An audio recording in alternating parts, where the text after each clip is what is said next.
You know, Ace, one of the coolest things about you is that, you've been so resourceful throughout your career. I think a lot of people don't realize you actually were the one who created your smoking guitar effect. You were the mastermind behind the Rockets. Can you speak to us a little bit about creating those effects and the trial and error? Because I can't imagine it was, super easy. Well, you have to realize, when we Kiss first went out, we were always trying to top the previous tour with special effects, flying up in the air.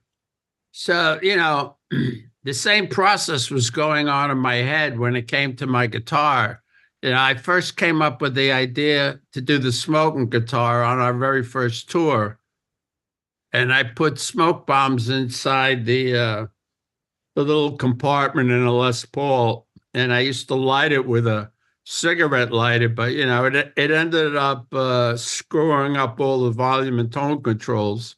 So I got together with an engineer, and he made a fake pickup, on the bridge pickup, and then it was great. I had this big box, I was they used asbestos and everything, so it wouldn't harm the wood, the heat of the bombs. And, I mean, you see some of those videos from the 70s, I'm engulfed in smoke. Yeah. I mean, the guitar I'm using now doesn't put out that much smoke because it's fog. Okay. And the reason I have to use fog is because to do something like that, you have to have a fire marshal approve it. And I Right. got, sometimes they'd say you can't use the smoke bombs tonight because there could be a fire. So I just said, I met a guy and he said, Germany makes these little fog machines. So I ended up putting little fog machines inside the back of my guitar and it worked. Not quite as much smoke as the original smoke bombs, but it doesn't look bad. Looks amazing. No, it's such a cool trademark effect. And then I had to keep coming up with new ideas. So I came up with the light guitar for New York Groove. And then I came up with the rocket guitar and I blew up stuff in the truss rod. But you know, that's tough to do now. With that, you need a special crew.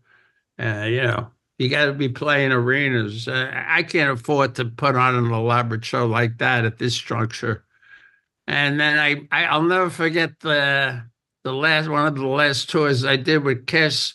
I told Gene, I said, I'm gonna put a pinwheel on the end of my guitar in rock and roll night, and it's gonna spin, perpendicular to the neck.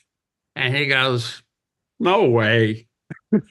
And I remember after I worked it out with an engineer and Gene saw it, he goes, hey, I, I'll tell you, I was wrong. You were right. So cool.